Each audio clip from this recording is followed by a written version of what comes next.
So you started a lawn care business and you're trying to figure out how all this is going to work, right? How you're going to get customers, what type of equipment you need, all the stuff that goes along with starting a lawn care business. I've been there, started my own lawn care business, had some success and had some struggles. So I'm here to tell you more about the struggles that I had when I first started my lawn care business so that you don't make those same mistakes. So let's do a deep dive and jump right into it.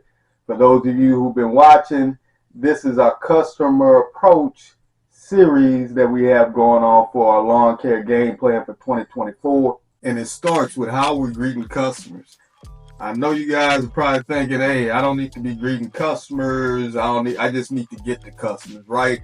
But the thing that's going to separate you apart from the rest of the guys that are out there cutting lawn is how you're approaching customers. There's so many customers out there, but we want to focus on trying to get quality customers, right? You're starting your business off. You want to start with quality customers, customers that you can depend on, customers that you know trust you in their yard.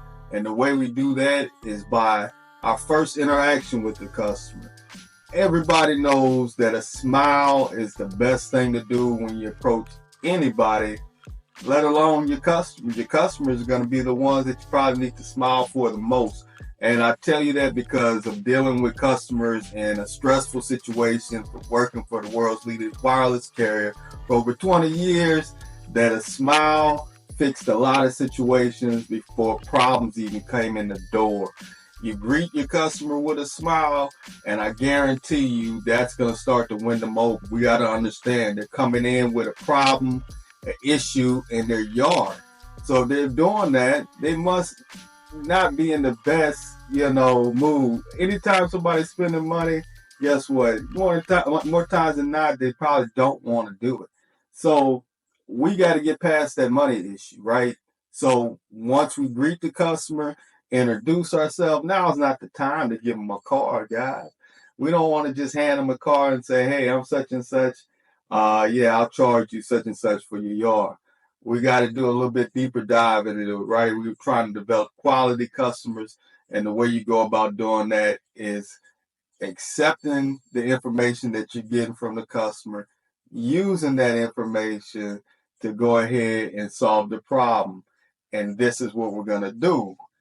After we greet the customer, after we've listened to what their issue is, where the sticking point is in their yard, whether it was the guy not showing up on time last time, or whether it was they ran over the rose bush, electrics, messed up something in the yard.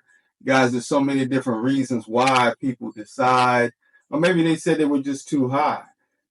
So again, that's where we're going to go into and do a deep dive. Once a customer has given you that issue, you have to be the one that has to solve it, no matter what it is. And the way you do that is by reaffirming that information with the customer and letting them know that, hey, I'm the guy that you can count on to make sure that I'm not going to do that. I'm going to show up on time, right? And you don't necessarily need to just repeat, hey, look, I know the last guy didn't do it, but this is what I'm going to do. When you offer your solution, which is the next step in the process, is offering a solution to the customer in their yard. You just tell the customer, hey, this is how I operate, and you make sure. Now, you do want to address their issue, the problem. If it was a situation where the guys weren't showing up on time, you just mention in your offer, hey, look, I'm a timely person. I try to stay on task. This is how I handle my customers. I usually give them a call or a text message letting them know, hey, look, I'm on my way, or the night before letting them know I'll be there, just so they're aware.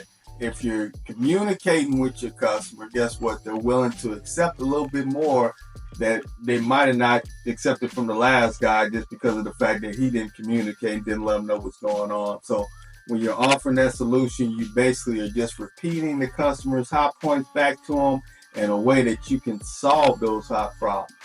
Once you've done that, you automatically assume the sale or assume the close, meaning I've just, inquired about what your issues were, what your problems were in your yard. You told me what you were looking for, and I provided you with a solution. Guess what, guys? We haven't even talked about pricing yet. And that's how you're supposed to approach it. If a customer has an issue in their yard, or if they have a problem in their yard, they're looking for a solution. And 9 times out of 10, the price probably isn't going to be the sticking point. You know, if you've introduced yourself as a professional person and that you're, there to solve their problem, and you're knowledgeable about cutting grass, whether it's the type of grass they have in their yard or whatever the case may be, that's where you're going to turn that around on the customer and say, hey, look, I've covered all of your issues, all your bases. What else is there more that I can do? But we're going to go ahead and assume the sale and assume the close on it, and make sure that you tell the customer, hey, look, I'm going to be here at this time every 2 weeks, blah, blah, blah, blah, blah.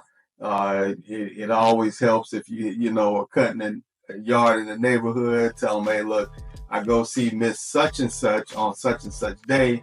Therefore, I'll be here around that after that time when I finish up in their yard.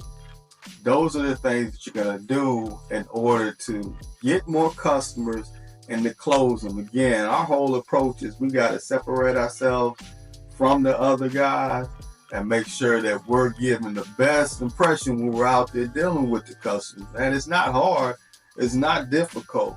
And what you'll tend to find is that those customers are going to keep coming back, and guess what?